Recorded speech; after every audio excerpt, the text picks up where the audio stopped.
Assalamualaikum warahmatullahi wabarakatuh. Waalaikumsalam warahmatullahi wabarakatuh.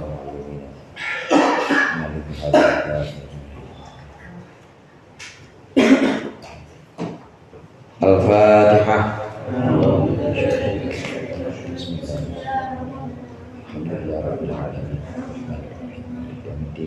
Iyyaka na'budu wa iyyaka nasta'in shiratal ladzina an'amta 'alaihim ghairil maghdubi 'alaihim waladdallin. Amin. Alhamdulillah wassalatu wassalamu ala sayyidina Muhammad ibn Abdillah wa ala alihi wa ashabihi wa man tabi'ahu wa wala, amma ba'du. Fa inna asdaqal hadithi kitabullah wa khairal hadi hadi Muhammadin sallallahu alaihi wasallam wa syarrul umuri muhdatsatuha wa kullu muhdatsatin bid'ah wa kullu bid'atin dhalalah. Segenap jamaah mushola al-jihad, khusus para ustaz, para pengurus, baik pengurus majelis taklim maupun pengurus mushola, bapak-bapak hadirin sekalian yang dirahmati oleh Allah. Alhamdulillah malam hari ini kita berkumpul kembali melanjutkan pengajian rutin kita, mengaji kitab Nasaihul Ibad. Mudah-mudahan hadirnya kita di sini mendapat ridha Allah dan kita pelajari ilmu yang bermanfaat di dunia dan akhirat. Amin ya rabbal alamin. Pembahasan kita sampai pada makalah yang kedua. Sudah makalah yang kedua sudah ya? Sudah, sekarang makalah yang ketiga. Kemarin makalah yang kedua dari Sayyidina Abu Bakar As-Siddiq. Dalam kitab Nasaihul Ibad ini memang Syekh Ibnu Hajar Al-Asqalani pengarang, beliau memang mengurutkan setiap awal bab. Yang pertama beliau sajikan kepada kita adalah sabda Rasulullah SAW. Jadi pesan-pesan Rasulullah SAW yang namanya hadis. Nah, setelah itu baru diikuti oleh pesan sahabat. Yang pertama pesan sahabat Sayyidina Abu Bakar. Nanti setelah itu baru Sayyidina Umar, setelah itu Sayyidina Utsman, setelah itu Sayyidina Ali bin Abi Thalib. Selalu seperti itu dalam setiap bab. Kita lihat, kalau kita perhatikan dalam setiap bab pasti yang pertama hadis, kemudian yang kedua pesannya Sayyidina Abu Bakar, yang ketiga pesannya Sayyidina Umar, yang keempat pesannya Sayyidina Utsman, yang kelima pesannya Sayyidina Ali. Pasti seperti itu. Nanti baru setelah itu diikutkan dengan hadis-hadis atau pesan-pesan yang lain atau perkataan sahabat yang lain. Nah, kita sampai pada makalah yang ketiga, ada di halaman 49. Bismillahirrahmanirrahim. Qala al-muallif rahimahullah wa nafa'ana bihi wa bi 'ulumihi fid dharain. Amin. Wal maqalatu tsalitsatu an Umar radhiyallahu an husnut tawaddudi ila nasi nisful aqli. Makalah yang ketiga dari Sayyidina Umar radhiyallahu an, husnut tawaddudi, bagusnya sayang atau bagusnya kecintaan, ayil mahabbati maksudnya kecintaan, ilan nasi kepada manusia, itu nisful aqli adalah setengah akal, adalah setengah dari akal. Kama rawahu Ibnu Hibban, sebagaimana hadis yang diriwayatkan oleh Imam Ibnu Hibban wa Tabrani dan Imam Tabrani wal Baihaqi dan Imam Baihaqi an Jabir bin Abdullah, dari sahabat Jabir bin Abdullah, bahwasannya Nabi sallallahu alaihi wasallam qala, bersabda, mudaratun nasi shadaqatun. Mudaratun nasi shadaqatun, sayang yang tulus kepada manusia, shadaqatun itu sedekah. Ai mulatafatun nasi, maksudnya adalah sayang atau mengasihi manusia, bil qauli wal fi'li, dengan ucapan maupun perbuatan, yuthabu 'alaiha thawabas shadaqah. Yuthabu 'alaiha, diganjar kecintaan itu atau kasih sayang itu, thawabas shadaqati, dengan ganjaran sedekah. Ini pesan yang pertama dari Sayyidina Umar. Kita tahu ini bab yang ketiga. Bab yang ketiga berarti nanti poinnya ada 3. Poin yang pertama, kata Sayyidina Umar radhiyallahu an, beliau mengatakan husnul tawaddud ilan nas nisful aqli. Bagusnya cinta kasih kepada manusia itu adalah setengah dari akal. Setengah dari akal yang dimaksud di sini, orang yang berakal, yang akalnya sempurna, itu pasti orang yang sayang dengan orang lain. Bukan orang yang kasar, bukan orang yang dikit-dikit gaplok, dikit-dikit lapor polisi, bukan. Tapi yang husnul tawaddud, yang cinta kasihnya, sayangnya kepada orang-orang atau kepada manusia, kepada samanya, ini benar-benar bagus. Ini bisa kita artikan atau bisa kita manai demikian, bahwa orang yang akalnya sempurna ini pasti orang yang sayang kepada sesamanya, orang yang tidak sewenang-wenang.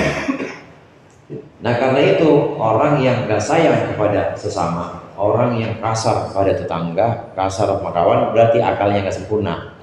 Akalnya gak sempurna ya berarti bukan orang yang utama, bukan orang yang sempurna, karena akalnya masih ada yang kurang, akalnya masih belum digunakan sepenuhnya. Ini pengertian yang bisa kita ambil pertama, bahwasannya orang yang sempurna akalnya adalah orang yang mengasihi sesama manusia. Kemudian pengertian yang kedua bisa juga hadirin, pengertian dari akal itu sendiri. Akal itu disebut, orang yang disebut dengan akil. Akil itu mayya'rif bil awaqib. Orang yang berakal, yang akalnya sempurna, itu adalah orang yang mengetahui akibat-akibat atau kesudahan dari segala sesuatu. Kalau yang akalnya sempurna, pasti dia melihat segala sesuatu bukan saat ini saja, tapi dia melihat akibatnya atau kesudahannya nanti. Kesudahannya nanti apakah ini berakibat, apakah akan menimbulkan kebaikan untuk dia atau justru menimbulkan bahaya, kemudaratan. Pasti dilihat, bukan hanya sekarang, bukan cuma saat ini saja. Nah orang yang berakal, yang akalnya sempurna, ini adalah orang yang bisa melihat kesudahan sesuatu atau akibat dari segala sesuatu. Orang yang akalnya sempurna. Dan akal ini saudara merupakan pemberian Allah yang hanya Allah berikan kepada manusia. Binatang gak punya akal. Binatang punyanya gorizah atau insting. Kalau lapar berarti kudu ngapain tuh? Kudu makan. Kalau haus minum. Gitu, kambing begitu. Kalau lapar makan, haus minum. Itu kambing ada air di ember. Kalau waktunya dia haus mau minum aja dia. Minum aja. Dia nggak tahu kalau air ini situ ada sitrunnya. Sitrun tahu ya sitrun ya? Ada sitrunnya. Dia mau minum aja. Dulu dia haus, pernah juga dia minum. Nih kambing. Dia pernah minum juga minum susu. Tapi di ember lain hari ternyata di situ bukan susu, tapi karbol. Masih ada karbol bang. Kan bentuknya sama tuh ya. Bentuknya sama, diminum sama kambing. Dia kambing nggak tahu kesudahannya, habis minum karbol bakal mati dia. Nggak tahu kesudahannya, dia tidak memikirkan akibat atau tidak memikirkan kesudahan dari perbuatannya. Namanya kambing nggak punya akal. Binatang seperti itu. Yang penting lagi haus mau minum, lagi lapar mah makan, ya lagi pengen nama wadon mah kawin. Kalau kambing begitu, nggak punya akal, nggak memikirkan kesudahannya. Nah manusia ini Allah lengkapi dengan akal. Pasti ada pertimbangan. Kalau saya minum ini dicium bukan susu, kayak karbol nih, mati gue nih kalau minum. Nih bang, kasih disuguhin, bang, suguhin minum. Enggak, gratis. Bodoh amat, mau gratis kayak namanya karbol gue nggak mau.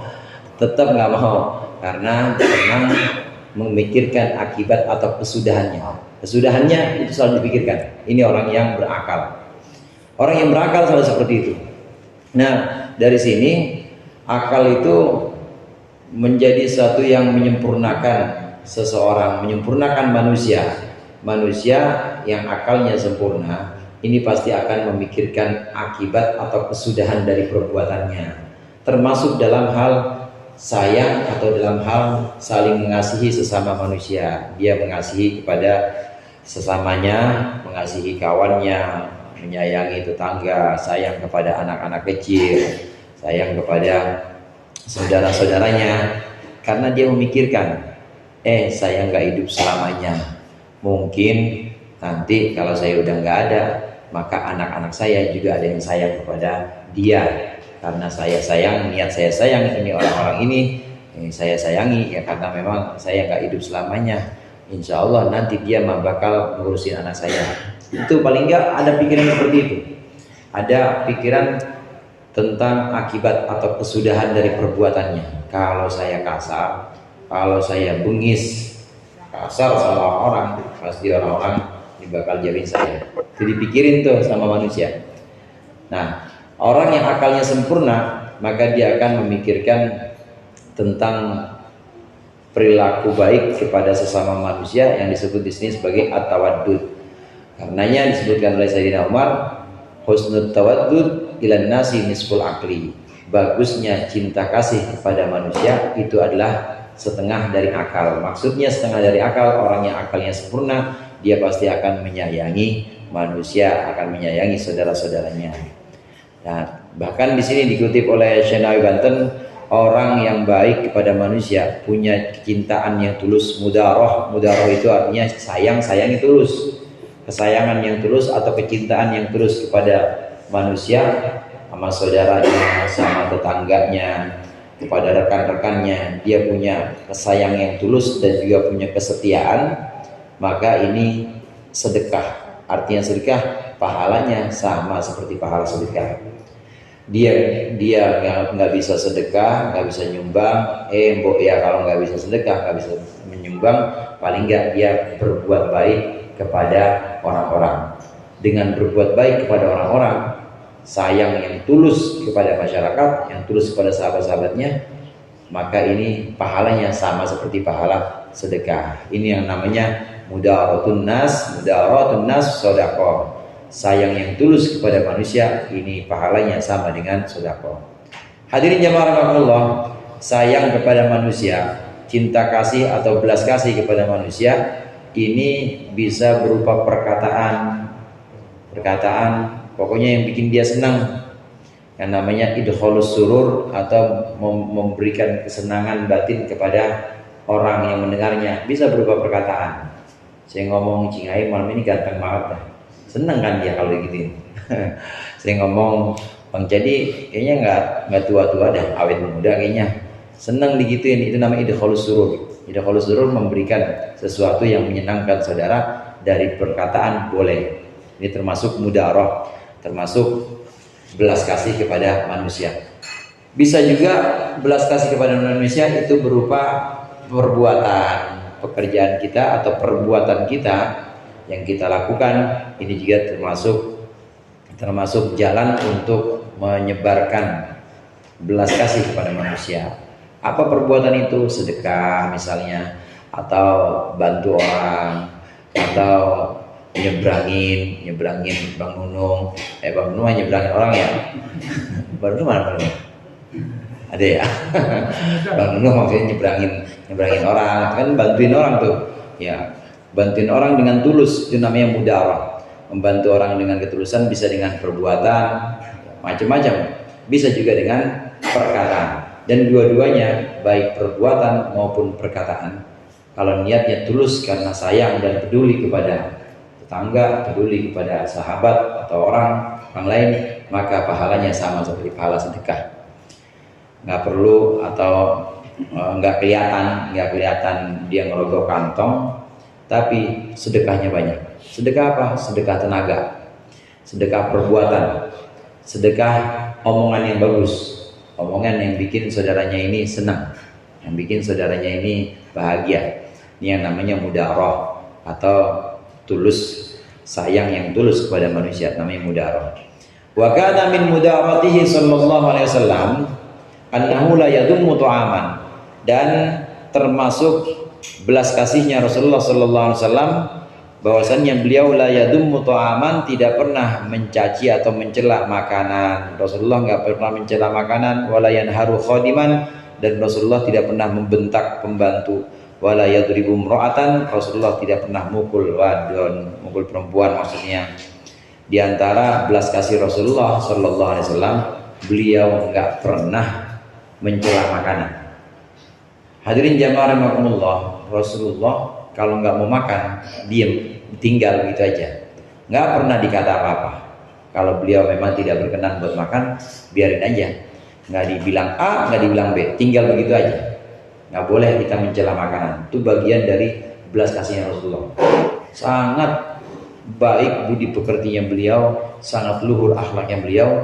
Makanan itu nggak pernah beliau cela, meskipun beliau nggak suka, nggak pernah beliau cela. Begitu beliau mau makan ya makan, kalau nggak mau makan tinggal begitu aja, nggak pernah dikata apa-apa. Termasuk di antara belas kasih Rasulullah, Rasulullah tidak pernah membentak pembantu hamba sahaya, misalnya Zaid bin Harithah yang dulunya hamba sahaya, atau orang-orang yang bantu di rumahnya Rasulullah, itu nggak pernah dibentak oleh Rasulullah, nggak pernah dibentak, apalagi diomelin, dibentak aja nggak pernah.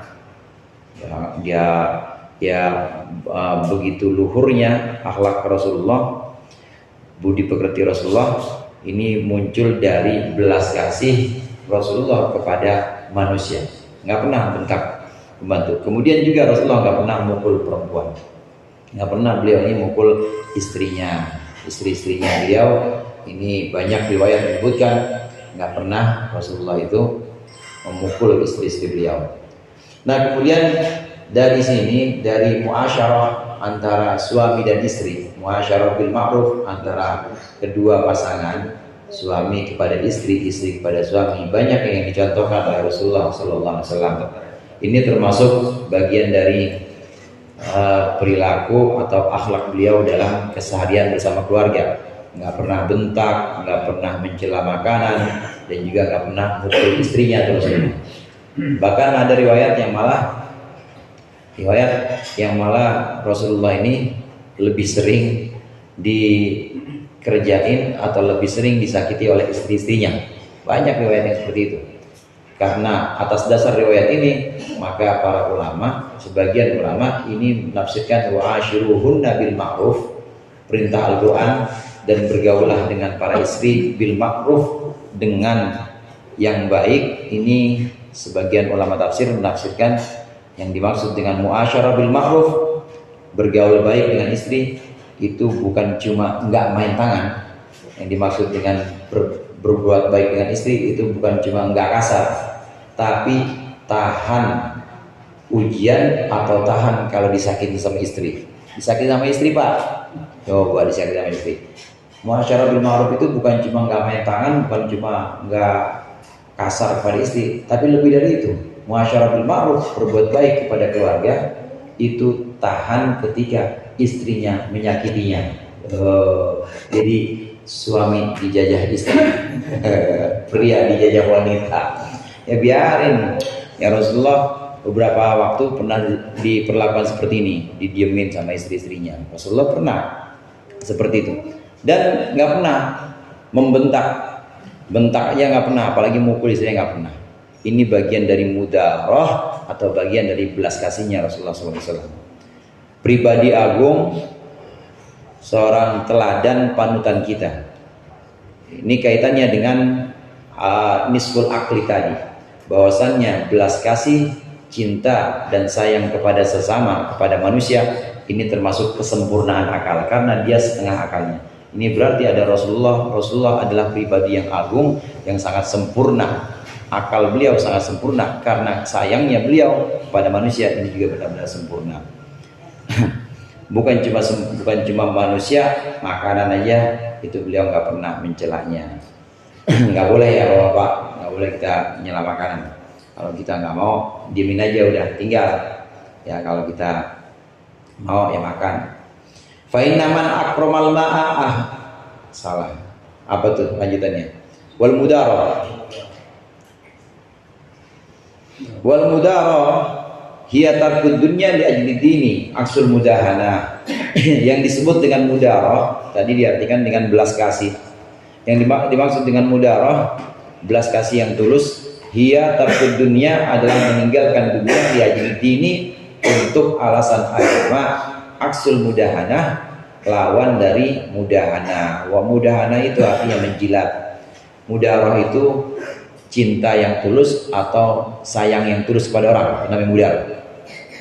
Dia nggak peduli orang yang dia sayangi ini orang miskin, namanya miskin mah nggak bisa kasih timbal balik apa-apa kan. Dia nggak peduli yang dia sayangi anak yatim, namanya anak yatim bocah, bisa apa sih, dia nggak peduli. Justru orang yang udah mampu, orang yang udah kuat, yang memang hartanya banyak, dia mah biasa-biasa aja. Tapi sama orang miskin, sama orang fakir, ini sayangnya benar-benar, sayangnya ini benar-benar full buat orang-orang yang lemah. Padahal kalau dipikir itu nggak bisa ngasih apa-apa dan nggak bisa ngasih feedback atau timbal balik apa-apa orang-orang ini. Nah, nggak peduli ukurannya, memang bukan keuntungan dunia. Mudaroh ini sayang yang tulus kepada orang tanpa alasan atau tanpa mengharapkan timbal balik. Syekh Nawawi Banten menjelaskan meninggalkan dunia untuk urusan agama. Urusan agama di sini yang dimaksud adalah urusan menyayangi manusia. Ini urusan sayang manusia, kita lihat di hadis awal di kitab ini, termasuk hadis yang disebut dengan al-musalsal bil awwaliyah, irhamu man fil ardi yarhamkum man fis sama. Sayangi penghuni bumi, maka penghuni langit akan menyayangimu. Itu dari awal kita dikasih seperti itu di awal Nasuhul Ibad ini. Sayangi penghuni bumi. Siapa itu? Manusia. Sayanglah sama manusia, sayanglah kepada sesama kita, maka Allah, para malaikatnya yang ada di langit itu akan menyayangi kita. Dan rasa sayang ini, ketulusan sayang dan cinta ini meninggalkan dunia. Maksudnya meninggalkan dunia tidak ada pamrih apa-apa, benar-benar tulus. Itulah yang namanya mudaroh. Lawannya dari mudaroh adalah mudahana. Mudahana itu jilat, Pak. Jilat. Jadi dia sayang sama orang, gue mah sayang nggak sama orang miskin, nah sayangnya orang kaya aja. Hormatin, sendalnya dibalikin, mobilnya pokoknya orang lewat aja dijagain sama dia. Sama orang kaya benar-benar sayang banget. Ini namanya mudahana. Mudahana itu jilat. Lawan dari mudaroh adalah mudahana. Kalau mudaroh, belas kasih yang tulus kepada manusia tanpa mengharapkan apa-apa. Tapi kalau mudahana, ini mengharapkan dunia. Ini poin yang pertama dari nasihat Sayyidina Umar bin Khattab. Orang yang sempurna sayangnya kepada manusia, maka dia sempurna akalnya. Atau dengan kata lain, sayang yang sempurna ini adalah sebagian atau setengah dari kesempurnaan akal. Kemudian yang kedua, poin yang kedua, husnus su'al ayil ulama'a nisful ilmi. Dan bagusnya pertanyaan ayil ulama'a, maksudnya kepada orang-orang alim. Nisful ilmi, ini setengah ilmu, setengah dari ilmu. Li'antal ilma, karena sesungguhnya ilmu yahsulu bihi, bisa hasil, ilmu bisa terjadi bihi dengan adanya soal, dengan adanya pertanyaan. Nasihat yang kedua dari Sayyidina Umar, bagusnya pertanyaan adalah setengah ilmu. Bagusnya pertanyaan adalah separuhnya ilmu. Karena ilmu bisa didapat dengan cara bertanya.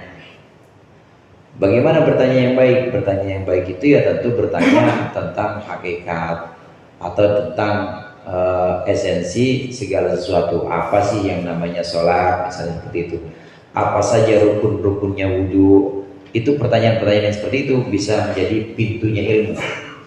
Dalam bertanya, Bapak, ini yang dapat barokah 2, 3 sama penanyanya sendiri, 3 sama orang yang tanya. Dalam bertanya itu bisa terbuka barokah untuk 3 orang. Yang pertama, barokah untuk orang yang nanya, yang tadinya dia nggak tahu jadi tahu. Kemudian yang kedua, barokah untuk orang yang ditanya, ustadznya misalnya atau gurunya yang ditanya, karena dia makin ingat pelajaran-pelajaran, makin ingat ilmu-ilmu yang dulu pernah dia baca.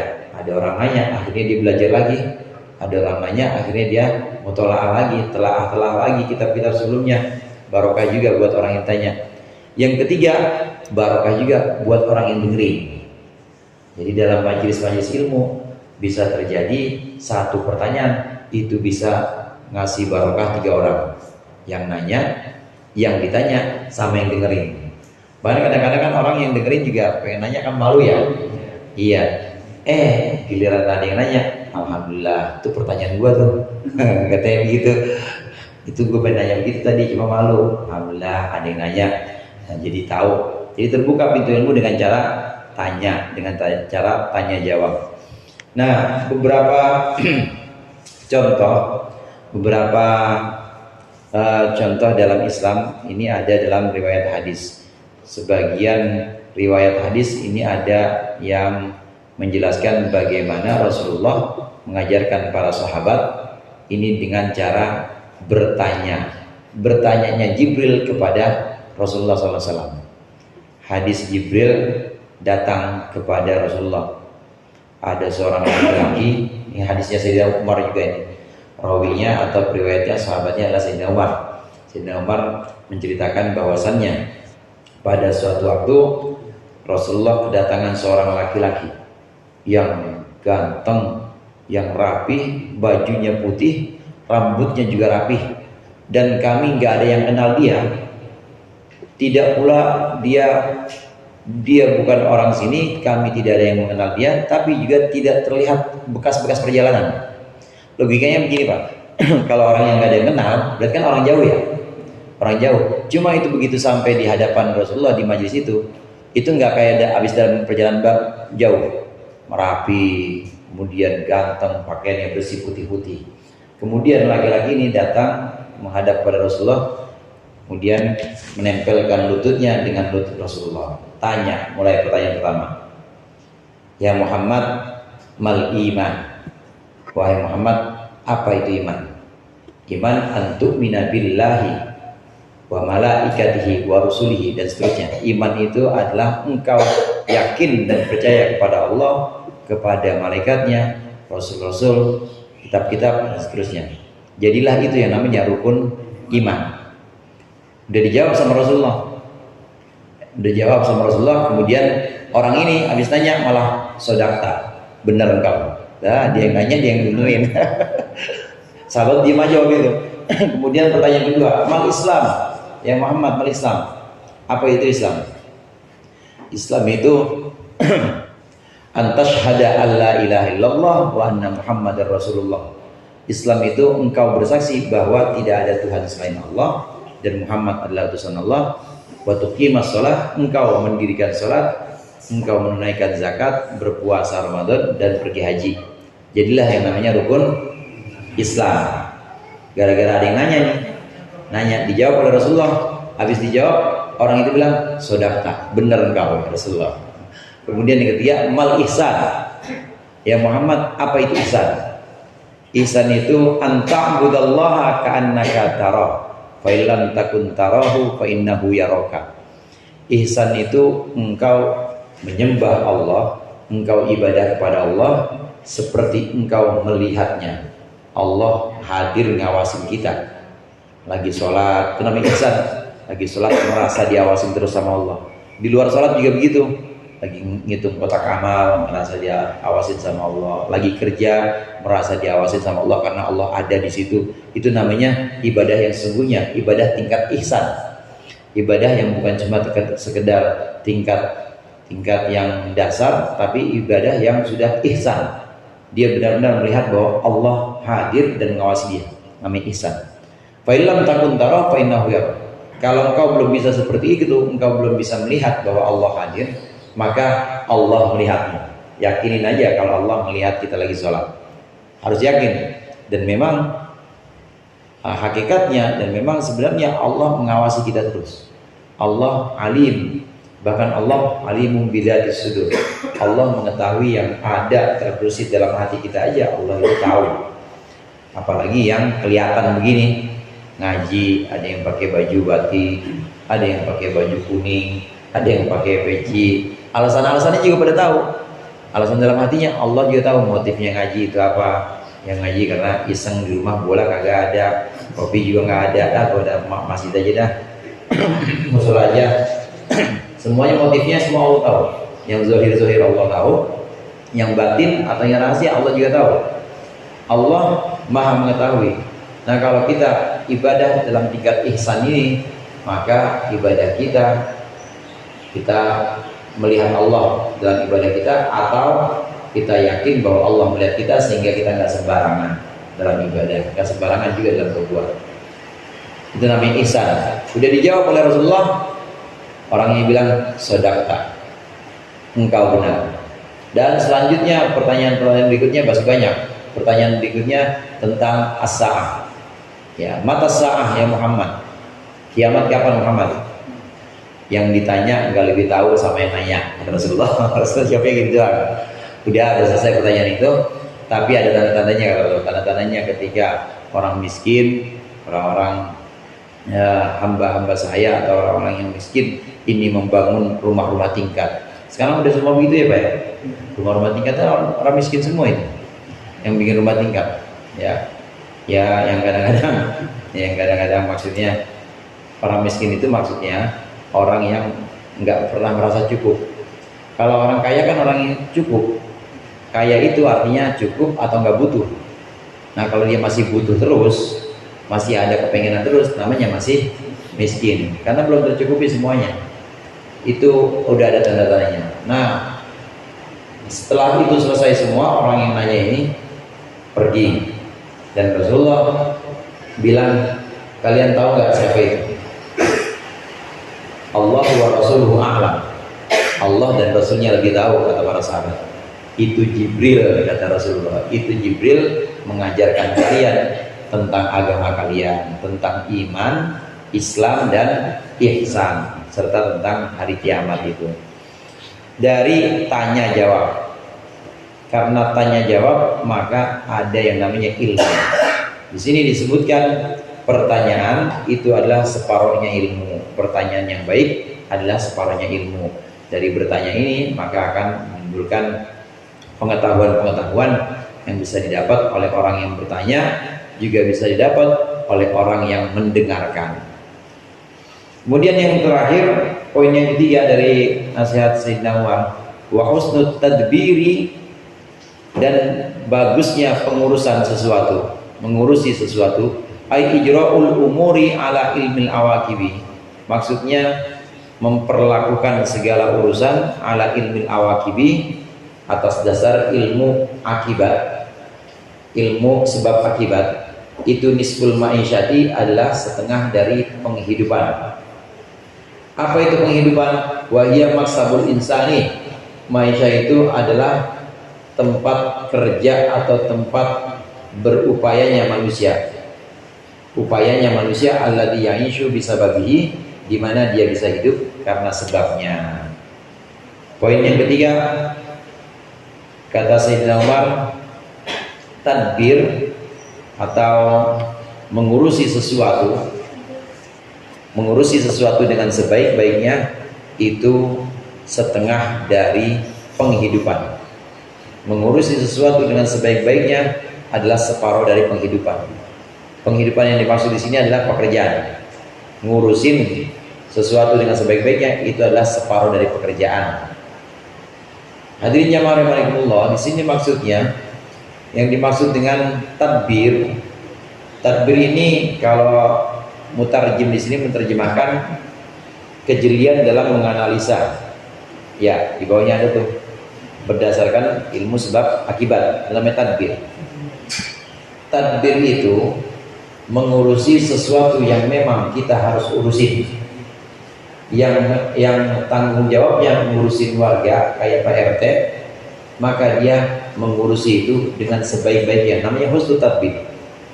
Yang tanggung jawabnya memang di kantor, dia jadi bagian sarana prasarana, urusin yang baik-baik, urusin dengan sebaik-baiknya, itu namanya husnul tadbir.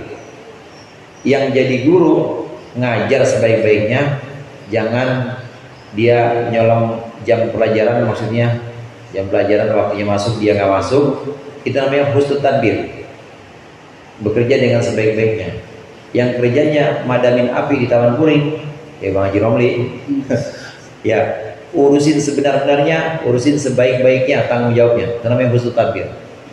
Husnul tadbir ini udah separuh dari pekerjaan atau separuh dari penghidupan. Artinya penghidupan seseorang kalau dia sudah bekerja dengan tanggung jawab, maka dia sudah, penghidupannya sebenarnya sudah sempurna separuh. Sudah sempurna separuh. Ini pengertian tadbir, yang dimaksud di sini adalah mengurus. Nah, Syekh Nawawi Banten di sini menyebutkan tadbir itu, kata beliau, ijra'ul umur ala ilmil awaqib. Tadbir itu memberlakukan segala urusan atas ilmu atau atas pengetahuan akibatnya. Kalau saya berbuat ini, maka akibatnya akan ini. Kalau saya berbuat ini, maka akibatnya akan ini. Ini namanya tadbir. Tadbir di sini memberlakukan sesuatu ini sesuai dengan hukum sebab akibat. Akal kita, hadirin, Kita orang yang Allah karuniai akal, manusia semuanya Allah karuniai akal. Ini akal kita bisa menangkap hukum sebab akibat, pasti. Nah, dalam mengurusi semua kewajiban-kewajiban kita, pekerjaan atau tanggung jawab kita, maka kita lihat ini dengan hukum sebab akibat. Akal kita mempelajari sebab akibat itu. Contoh, kalau makan jadi kenyang, betul nggak? Betul. Nggak makan, nggak kenyang, betul nggak? Betul. Misalnya saya contohin begini, kalau makan kenyang, kalau nggak makan nggak kenyang. Ada akibat-akibat yang sebenarnya tidak seperti itu. Kalau itu kan sebabnya makan, maka akibatnya kenyang. Sebabnya tidak makan, maka akibatnya tidak kenyang. Tapi ada sebenarnya yang di luar kebiasaan itu. Ada yang di luar kebiasaan itu. Kadangkala ada sebabnya, tapi tidak ada akibatnya. Kadangkala seperti itu. Makan tapi nggak kenyang-kenyang, ada nggak? Cacingan dia, atau dia ada ini, pokoknya makannya banyak, tapi badannya kurus aja. Ada kan begitu? Atau ada yang nggak makan tapi kenyang aja, ada nggak? Ada. Malaikat nggak makan nggak minum, kenyang juga. Ini hukum kesudahan atau hukum sebab akibat. Ini kita lihat. Inilah yang disebut dengan tadbir. Tadbir ini memberlakukan segala sesuatu dengan hukum sebab akibat. Kita mencari penghidupan atau nyambut gawe, kalau orang Jawa bilang, kita bekerja, kita usaha, kita dagang, maka harus bagus tadbirnya, harus bagus mengelolanya dengan sebab akibat. Kalau saya curang, maka pelanggan gak bakal mau lagi sama saya. Kalau saya kasar pada rekan kerja, maka akan runyam urusan. Nah, itu hukum sebab akibat. Ini pengertian yang dijelaskan oleh Syekh Banten ini tentang tadbir.